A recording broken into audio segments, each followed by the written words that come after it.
Готовлю простой, вкусный и полезный салат из пекинской китайской капусты с отварной свеколкой.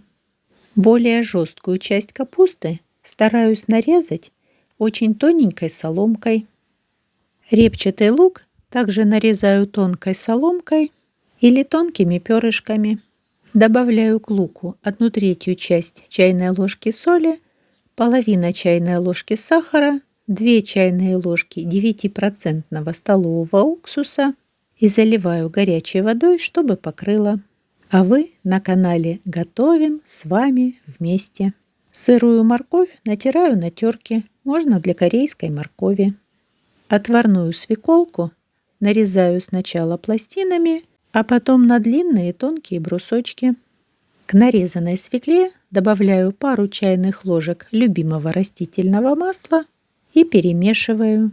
Благодаря этому свекла не очень сильно окрасит все остальные ингредиенты салата.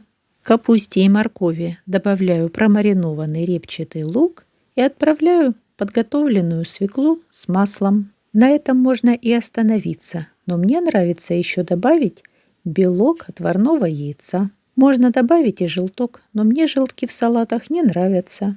Белок тоже нарезаю соломкой. Салат немного солю, перемешиваю, чтобы соль разошлась, и добавляю ложку майонеза, у меня домашний. Можно вместо майонеза добавить любимое растительное масло.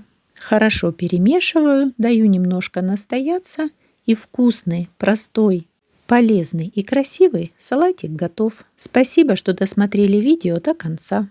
Приятного аппетита и готовьте с удовольствием!